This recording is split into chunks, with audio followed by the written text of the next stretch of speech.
오늘 우리는 사도행전 2장 1절에서 13절의 말씀을 통하여서 아브라함의 하나님, 나의 하나님이라고 하는 제목을 가지고 하나님의 은혜를 나누고자 합니다. 여러분, 이 아브라함의 하나님, 나의 하나님이라고 하는 이 단어는요, 아브라함의 하나님이라고 하는 것은 아버지의 하나님, 어머니의 하나님, 목사님의 하나님일 수 있습니다. 그런데 그 하나님을 내가 만나게 되면서 어떻게 만나냐? 은혜를 통하여서 만나게 됩니다. 하나님의 그래서 은혜를 받으면은 아브라함의 하나님이, 아버지의 하나님이 나의 하나님으로 되게 되죠. 그랬을 때 비로소 우리들이 여러분 믿음이 달라지게 되고요, 우리의 삶이 달라지게 되고, 그리고 우리들의 삶에 하나님의 기적이 임하게 된다라고 하는 것이 저와 여러분에게 들려지게 되시기를 주님의 이름으로 축원합니다. 그래서 제가 오늘 이 말씀을 준비하면서 여러분 우리가 좀 늘 기억하면서 설교를 들어야 될 게 있는 게 그것이 무엇이냐? 바로 설교 시간이 되면 자동적으로 눈을 감으시는 분들이 있습니다. 새벽부터 이제 이 예배를 드리시기 위해서 얼마나 준비를 많이 하셨어요. 저도 오늘 2시 반부터 지금까지 준비를 했습니다. 주일날이 되면 긴장이 돼서 일찍 일어나고 또 일어나면 계속해서 또 묵상하게 되고 기도하게 되고 그렇게 됩니다. 그랬는데 그렇게 해서 막 준비하시고 식사하시고 그리고 차를 타시고 그리고 예쁘게 치장해서 교회 오신 다음에 하나님께 예배를 딱 드리러 왔는데 설교 시간이 되면 자, 몇 장 몇 절부터 무슨 제목으로 은혜를 나누고자 합니다. 그래서 제가 이렇게 고개를 들어보면 그때부터 눈을 감으시는 분들이 계세요. 은혜 받으러 와서 그때 눈을 감으면 말짱 도루묵이 되는 겁니다. 자, 옆분하고 우리 인사를 하실 텐데 뭐라고 인사하시면 눈은 번쩍 뜨고 은혜 충만히 받읍시다. 이렇게 인사하시죠. 눈 크게 뜨고 시작. 눈 크게 뜨고 은혜 충만히 받읍시다. 할렐루야. 눈을 감는 것도 여러분 다 이해도 하지만 이게 습관입니다. 어떨 때는 이게 영적인 시험이 됩니다.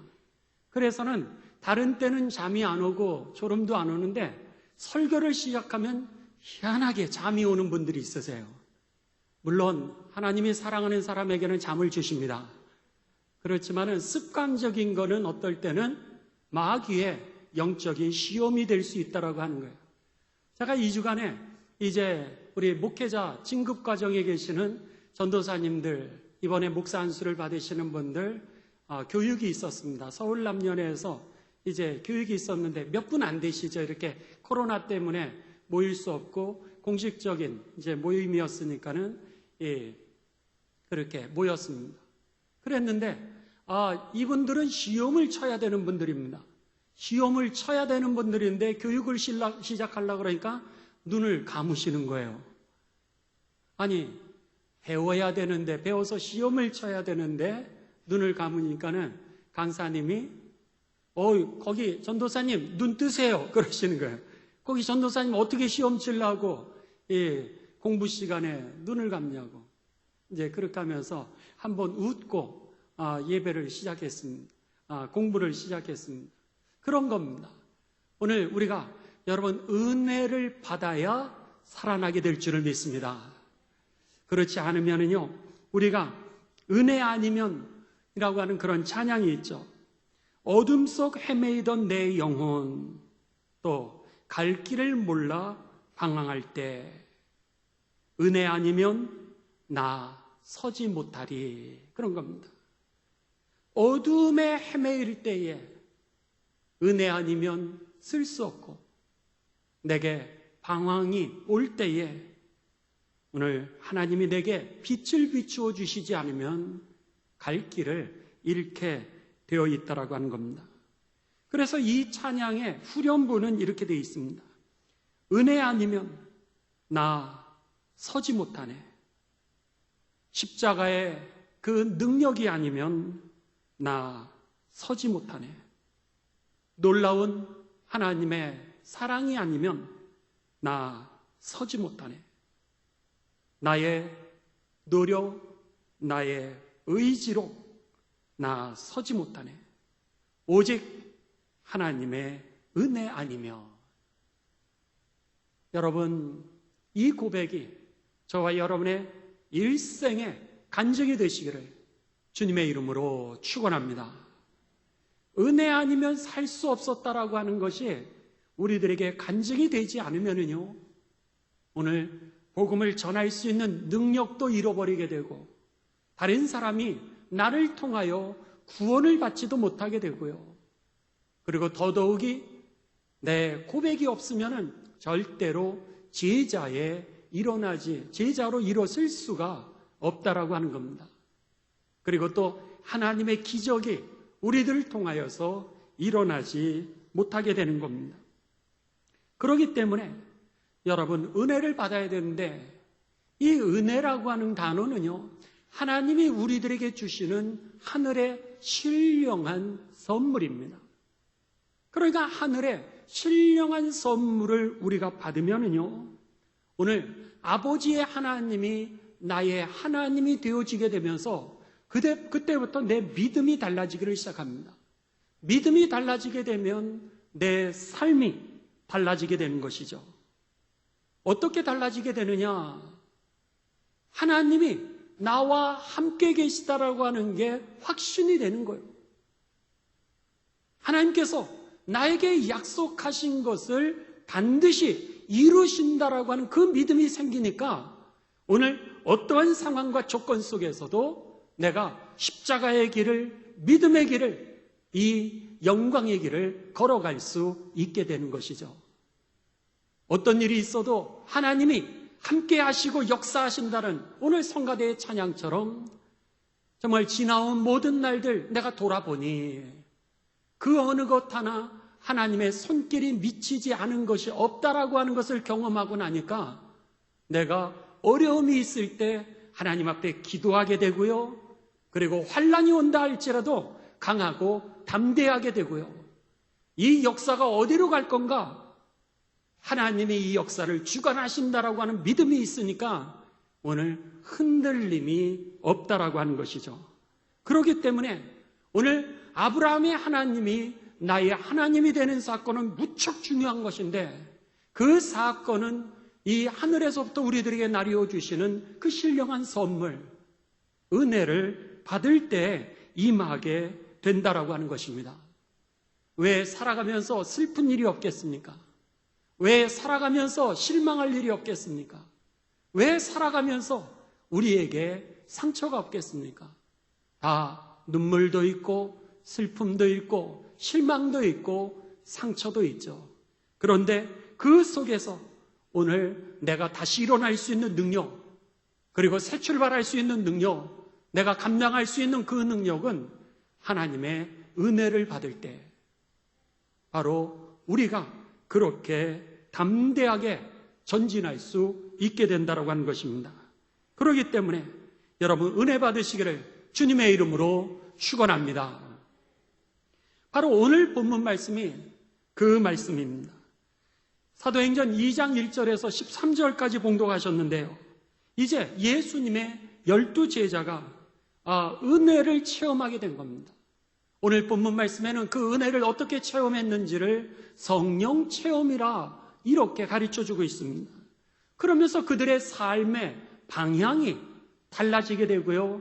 인생에 대한 그들의 태도가 달라지기를 시작했습니다.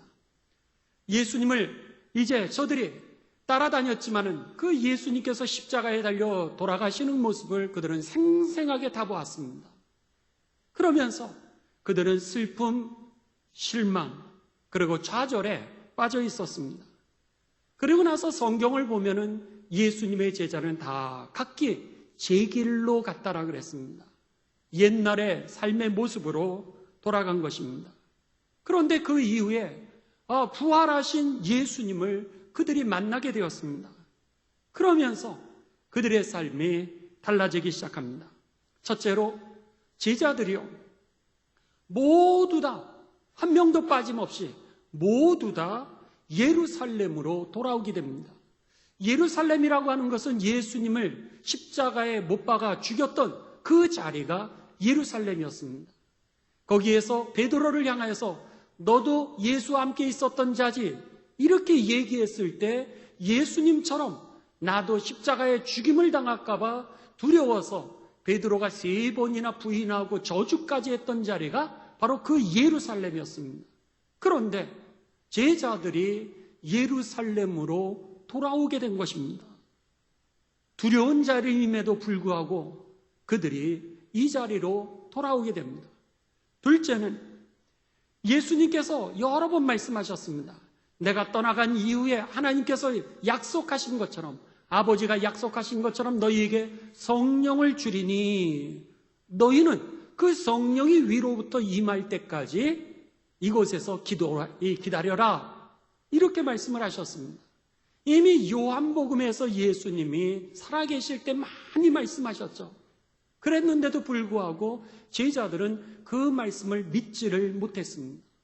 이해도 하지 못했습니다. 그런데 부활하신 예수님을 만나고 나니까 그 다음에는 그들이 그 예수님의 약속을 믿고 자기들을 죽일 수 있는 그 자리였던 예루살렘으로 돌아와 그 예루살렘 성에 거하였다라고 하는 것입니다. 세 번째는 그들이 이제 예루살렘으로 돌아와 마가라고 하는 예수님의 제자의 집에 120명이 모이게 됩니다. 여러분, 우리가 예배를 드리면서 80명밖에 예배를 못 드리고 있습니다. 그러니까는 코로나로 인하여서 80명밖에 예배를 못 드리는 건 코로나에 대한 두려움도 있을 수 있고요. 아니면은 또 관청에다가 어떤 사람이 신고를 해가지고 관청에서 또 교회에 책임을 물을까봐 우리들이 이제 이 80명만 같이 예배를 드리고 예배를 나눠서 드리지 않습니까? 어쩌면은 그때는 목숨을 담보를 잡고 있는 겁니다.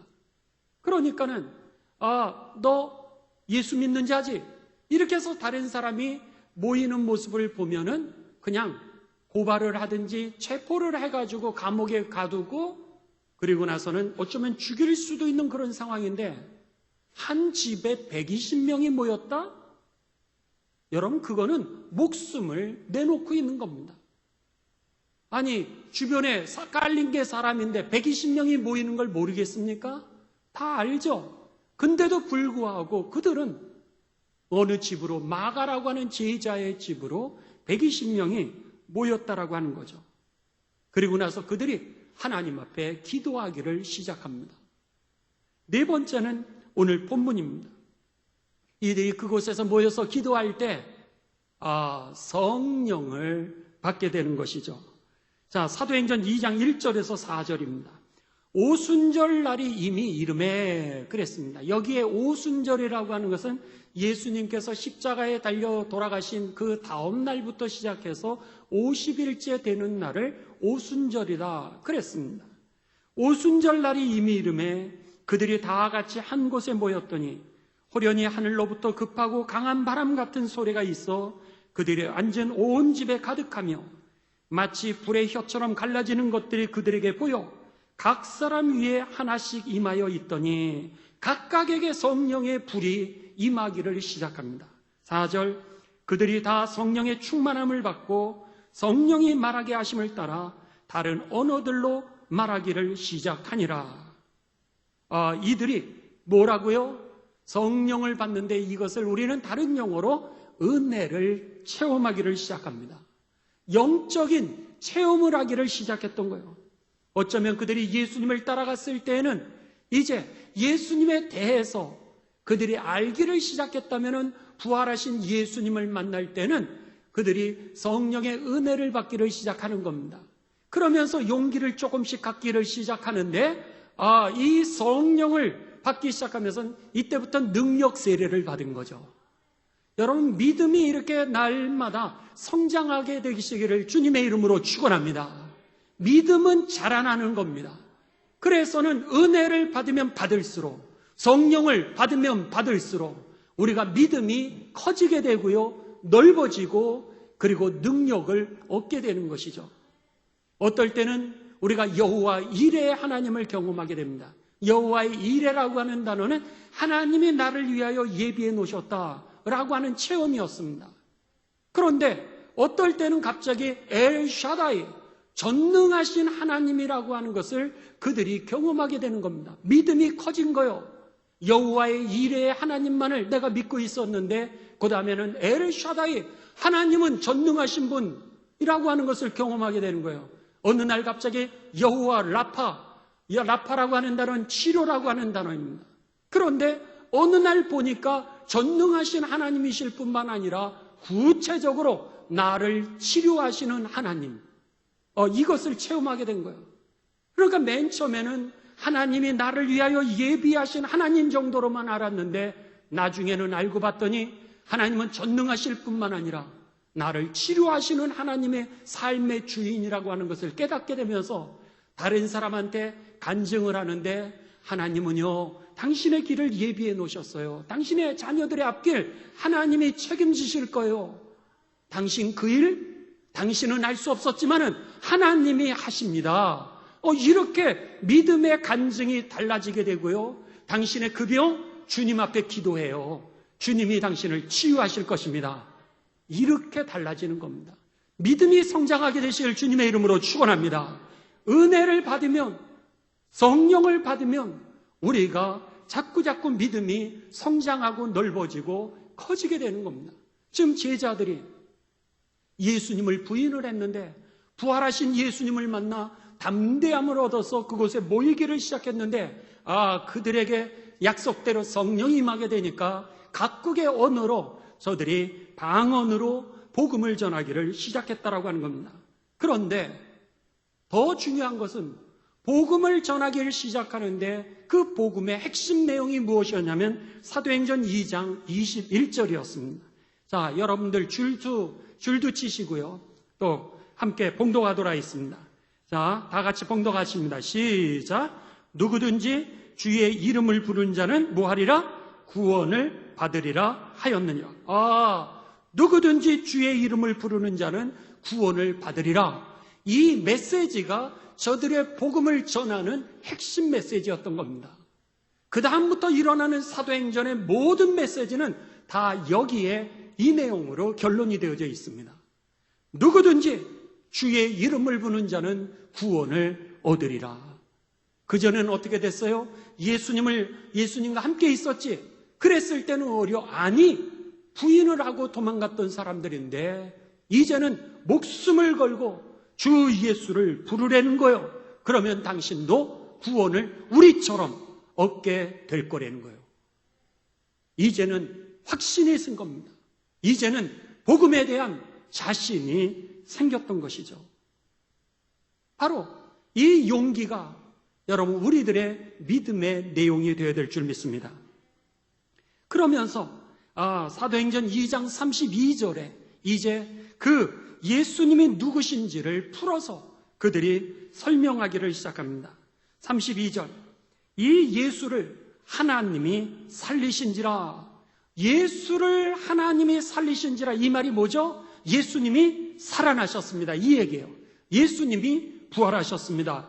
그러고는 우리가 다 이 일의 증인이요. 이렇게 얘기를 하죠. 딴 사람 얘기를 하는 것이 아니라 내가 이 일의 증인입니다. 이렇게 선언을 합니다. 36절입니다.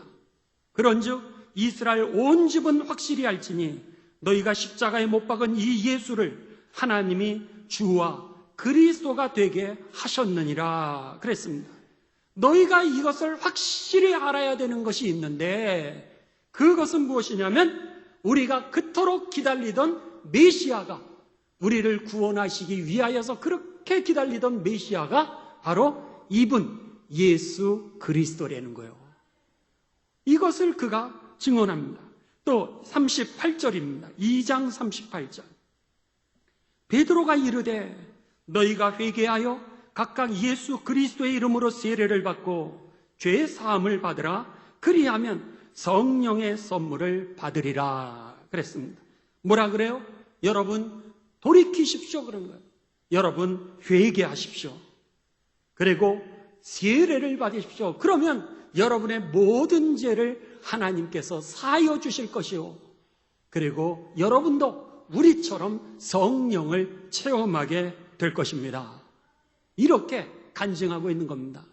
뭐요? 주의 이름을 부르는 자는 누구든지 구원을 얻으리라.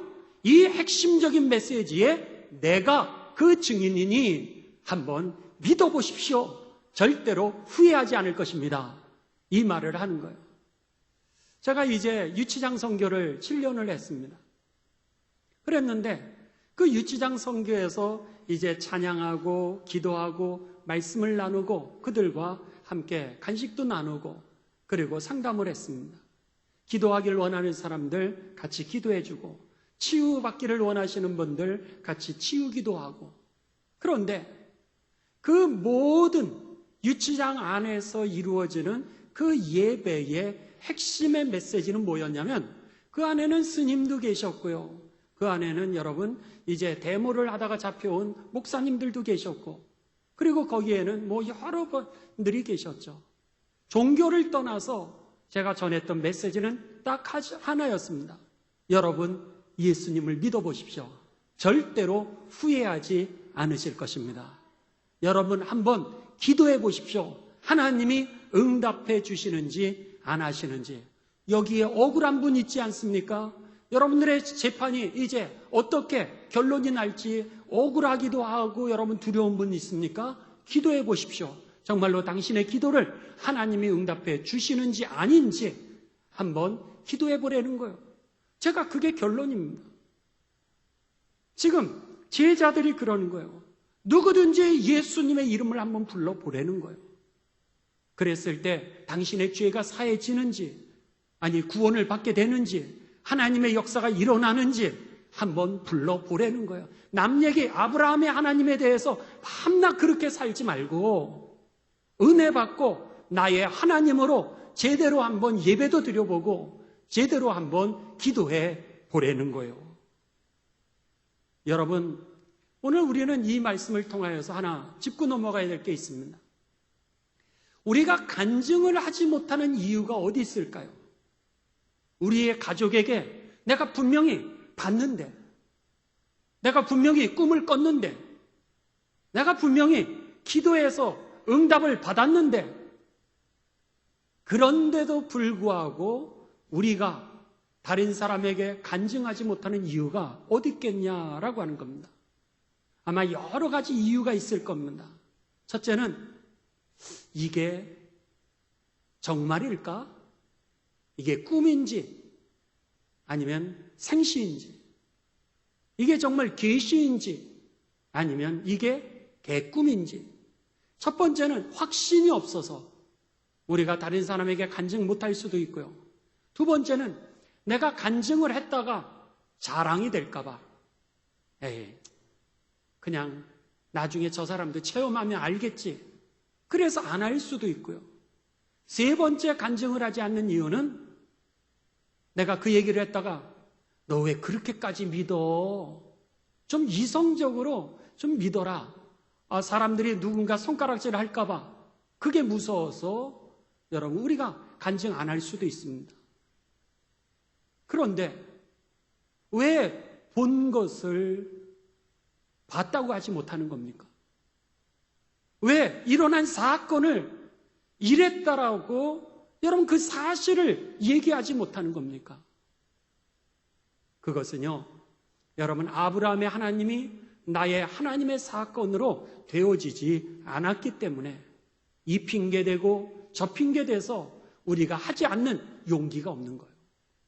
담대함이 없는 이유는 확신이 없기 때문입니다. 그럼에도 불구하고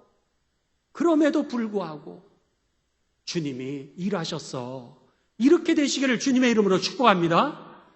오늘 아브라함의 하나님이 나의 하나님이 되지 아니하고서는 어느 누구도 주 예수의 이름을 불러봐요. 그럼 응답할 거야. 그 문제 놓고 기도 좀 해봐요.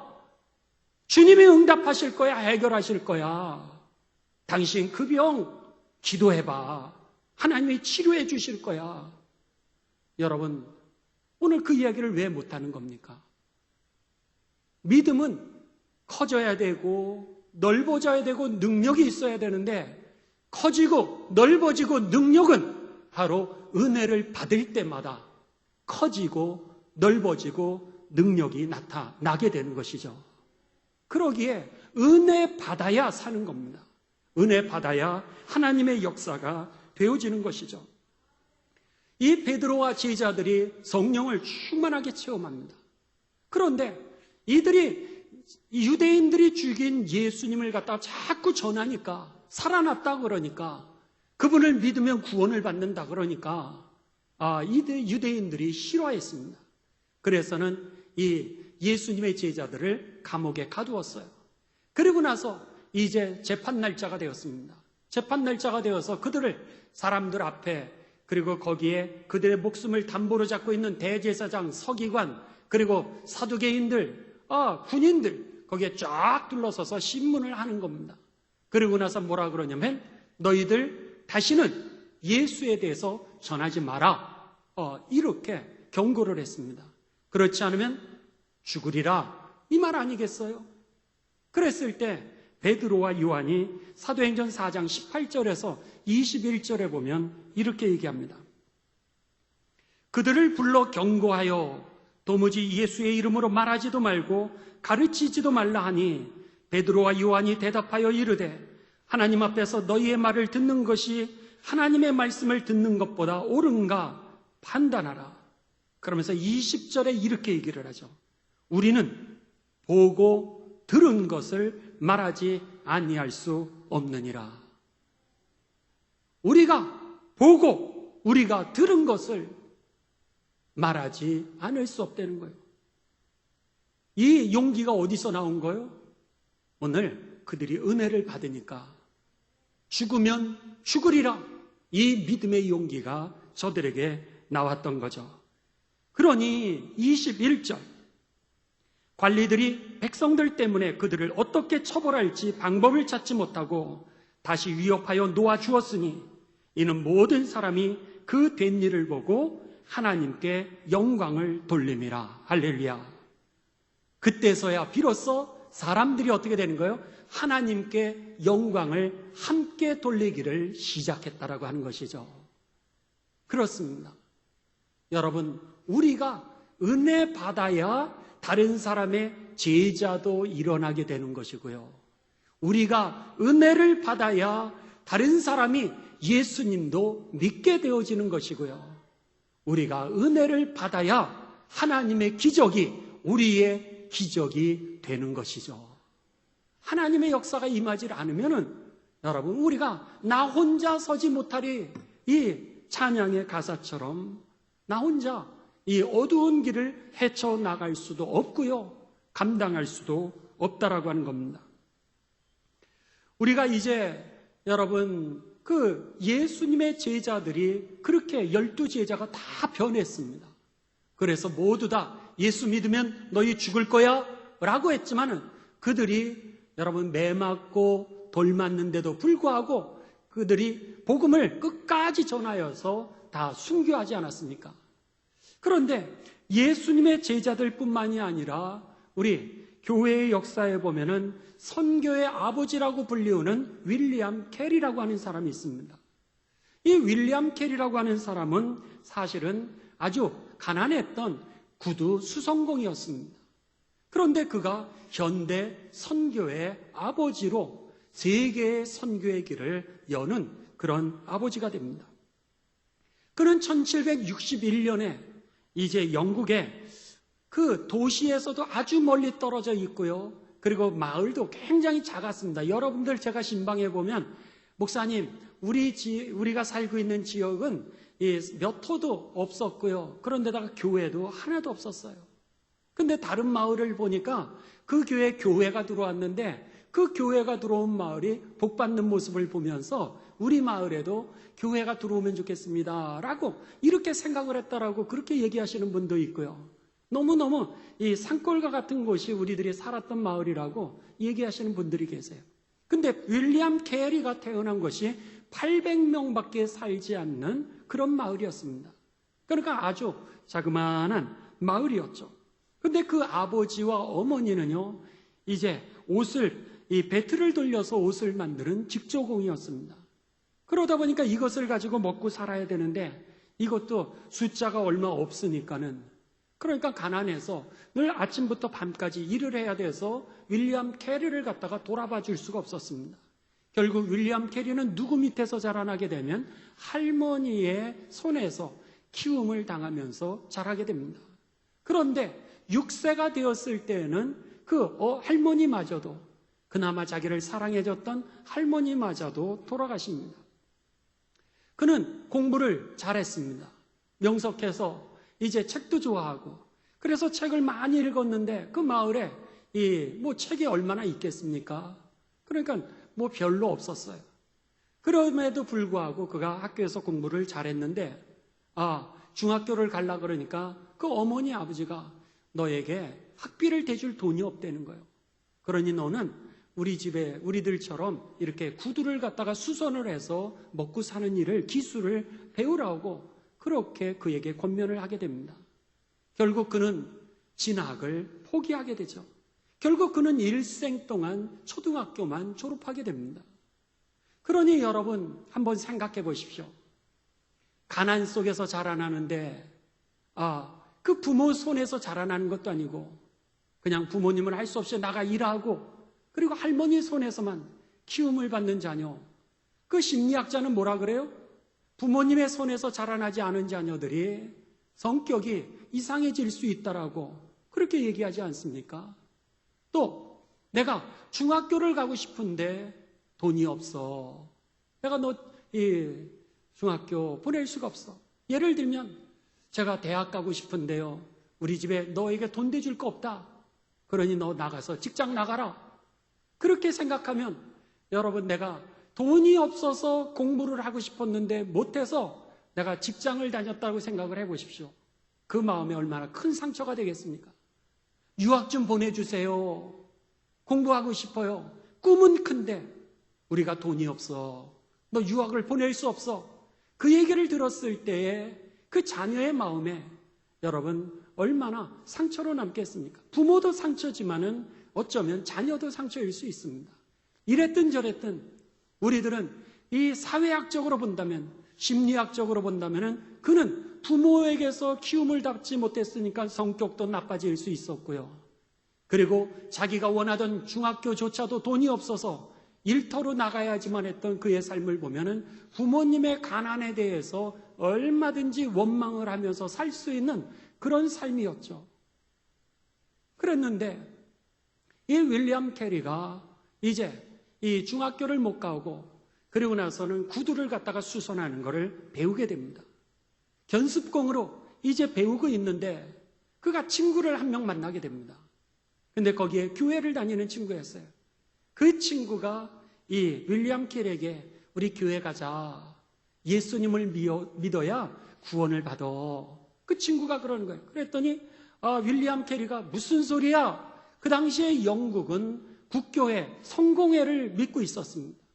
그러니까 교회라고 하는 존재에 대해서 인정을 안 하는 시대인데, 그리고 아주 하대하고 있는 그런 시대인데 거기에 교회를 가서 예수님을 믿어야 구원을 받는다 그러니 윌리엄 캐리가 그것을 우습게 여겼습니다. 그랬는데 그의 삶이 아무리 노동을 하고 돈을 벌어도 그의 삶에 만족이 없는 거예요. 기쁨이 없습니다. 그러다가 어느 날 그가 곤고하고 이 기도가 필요할 때에 그 친구가 또 그러는 거예요. 10번 찍어 안 넘어가는 나무 없다고요. 그 친구가 또 그러는 거예요. 야, 캐리, 한번 교회 가자. 예수님을 믿어야 구원을 받아. 이렇게 얘기하는데 그날은 마음이 움직이는 거예요. 우울하기도 하고 내게 기도가 필요한 것 같기도 하고, 그리고 내 마음에 평화가 없는 그 모습을 보면서 그냥 따라갔습니다. 그랬는데요, 여러분 신기하죠? 그 한 번의 예배였는데 그 첫 예배에 성령의 은혜가 임하게 됩니다. 할렐루야. 이러면서 이 캐리가 예수님을 영접하게 돼서 그가 세례를 받습니다. 그 교회는 침례교회였습니다. 그래서 침례교회에서 세례를 받는 건 침례라 그러죠. 이렇게 물속으로 푹 들어가는 것. 그 침례를 받게 되고요. 그 이후에 결국은 그 은혜 속에 그는 목사 안수를 받게 됩니다. 침례교 목사가 되죠.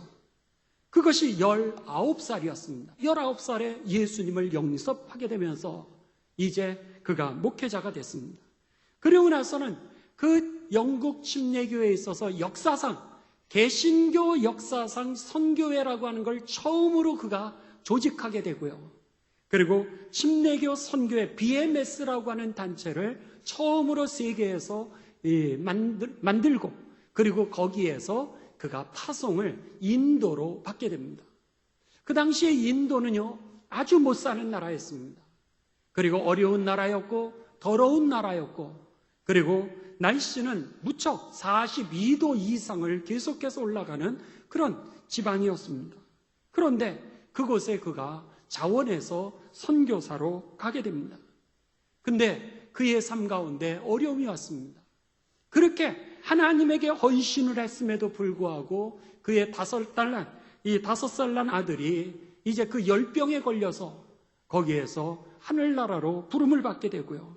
아내는 그 5살 난 아이가 가난 속에서 견디질 못하고 열병으로 죽어가는 그 아이를 바라보면서 아내는 우울증에 걸리기를 시작합니다. 그리고 캐리도 역시 열병에 걸려서 죽을 고생을 하게 됩니다.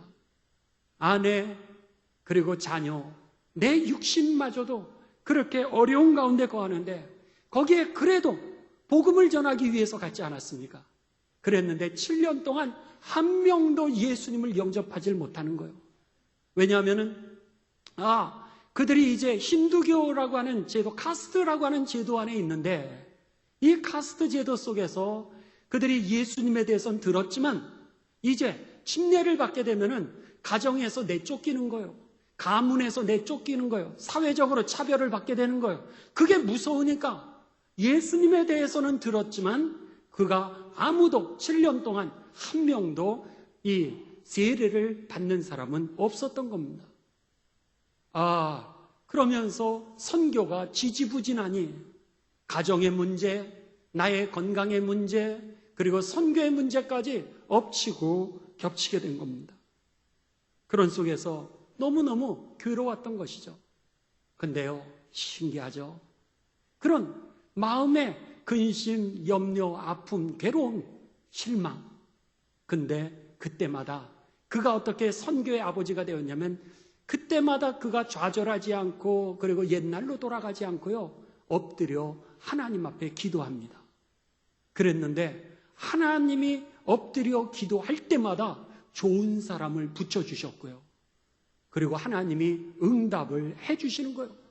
지독하게 가난했을 때는 어느 순간인가 누군가를 통하여서 그에게 선교비를 보내주셨고요.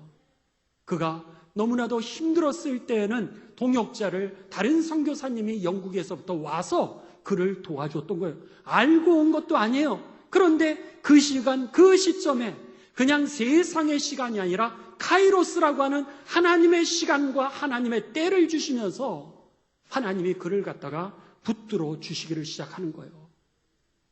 결국 여러분 이 7년이 지났는데 처음으로 한 명이 많은 사람들이 보는 앞에서 내가 예수님을 나의 구세주로 믿겠습니다라고 결단하게 됩니다. 할렐루야. 그래서는 하나님의 은혜로 한 명이 예수님을 영접하게 돼요. 그랬는데 그 이후로부터 길이 열려지기를 시작하면서 1818년까지 그가 힌두교인 1000명이 넘도록 1000명이 그 사람들이 보는 앞에서 다 내가 예수님을 나의 구세주로 영접했다라고 그렇게 공언하면서 세례를 받게 됩니다. 할렐루야. 하나님의 때가 있었던 거요. 카이로스라 그럽니다. 일반적인 시간이 아니라 하나님의 시간의 때. 이렇게 되면서 인도의 선교 전초 기지가 우리가 브레드 미션 센터를 세우는 것처럼 선교 기지가 세워지게 되고요.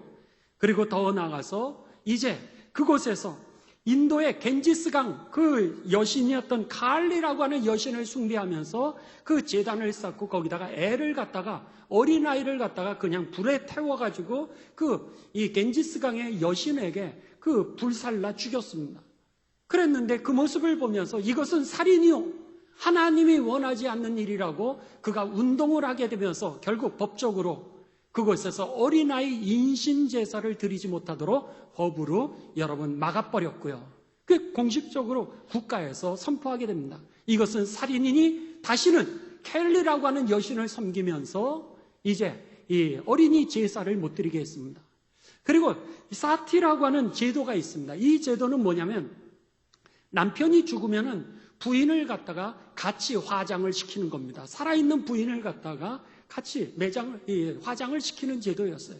역시 이것 또한 인권을 유린하는 일이고 이것은 하나님이 원하시지 않는 일이라 그래서 그가 캠페인을 시작하게 됩니다.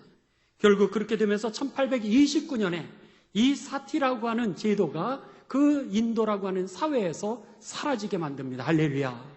그래서 인도라고 하는 나라에서 이제 그런 어떤 어린이 인신제사라든지 아니면 부인을 갖다가 불에 태워서 같이 죽이는 이런 이 비윤리적인 그런 모습들에 대해서 근대로 다시 탈바꿈할 수 있도록 이 윌리엄 캐리가 시작하게 되고요. 그리고 더 나아가서 그곳에서 그는 이제 이 인도 언어부터 시작해서 40개 국어의 그 언어로 성경을 번역을 해주게 됩니다. 종족이 얼마나 많습니까? 그래서 그 종족들에게 각각의 나라의 언어로 그것을 번역해줘서 그들로 하여금 문맹을 타파하게 만들고요. 하나님의 복음이 전해지게 만들게 되죠. 그러면서 전 세계 개신교회에 있어서 처음으로 이제 외지로 나아가서 선교를 하고 선교센터를 세우고 그곳에다가 복음을, 이 성경을 번역해서 그들에게 복음을 나눠주게 되는 그런 귀한 이 사역을 그가 감당하게 됩니다. 그는요, 세상 얘기로 한다면 상처 많은 인생일 수밖에 없습니다. 부모의 손에서 자라지도 못하였기에 사회학적으로는 이상한 성격을 가질 수도 있는 사람이었고요. 지독한 가난 때문에 공부하고 싶어도 공부하지 못한 원망이 있는 삶일 수도 있었다라고 하는 거예요. 그런데다가 구두수성공이라고 하는 그런 어려운 삶 속에서 자라났기 때문에 그의 삶에 대해서 얼마든지 비관할 수 있는 삶이었는데 은혜 받고 나니까 그의 삶은요, 역사를 바꾸고 민족을 바꾸는 그런 놀라운 선교의 아버지가 되었다라고 하는 것이죠. 어떤 사람들이 그런 얘기를 합니다. 특별히 심리학자들이 이런 얘기를 하죠. 절대로 성격은 바뀌지 않습니다. 죽을 때까지 그 사람 성격 안 바뀐다는 거예요. 여러분, 정말 그런 겁니까? 죽을 때까지 여러분의 성품이 안 변한 겁니까? 죽을 때까지 여러분의 성격이 달라지지 않는 겁니까? 그렇지 않습니다. 성령이 임하면 제자들이 변한 것처럼, 바울이 변한 것처럼, 베드로가 변한 것처럼 성격이 달라지게 되는 것이죠. 성품이 달라지는 것입니다. 오늘 말씀을 결론을 내립니다. 여러분, 히브리서에서 하나님은 우리들에게 이렇게 말씀하십니다. 히브리서 13장 9절에 뭐라고 말씀하시냐면 여러 가지 이상한 가르침에 빠져서 잘못된 길로 들어서지 않도록 주의하십시오. 그랬습니다. 뭐라고요?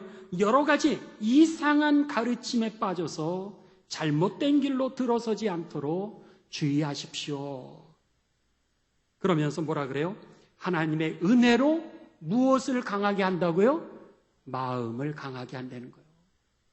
하나님의 은혜만이 오늘 여러분, 우리들로 하여금 어둠 속에 헤매일 때 빛길을 걸어가게 하시고요. 우리가 갈 길을 몰라 방황할 때 진리의 길, 생명의 길을 걸어가게 하시는 것입니다. 우리가 여러분, 때로는 두려움에 쌓일 때도 있고 근심, 염려, 슬픔, 또 수없이 많은 그런 여러 가지의 일들이 있을 수 있습니다. 의사들은 뭐라 그래요? 그것 때문에 뇌경색도 오고 심근경색도 오고 우울증도 오고 우리들에게 있어서 이제 공황장애도 온다라고 얘기를 합니다. 그런데 여러분, 은혜가 임하게 되면 어떻게 되는 거예요? 믿음이 달라지면서, 삶이 달라지면서 자유가 오게 되고, 해방이 임하게 되고, 평안이 임하게 되고, 즐거움과 감사가 임하게 되는 것입니다. 인생이 달라지게 된다는 거예요. 그래서 저희 부모님이요, 저에게 늘 하셨던 말씀이 있습니다.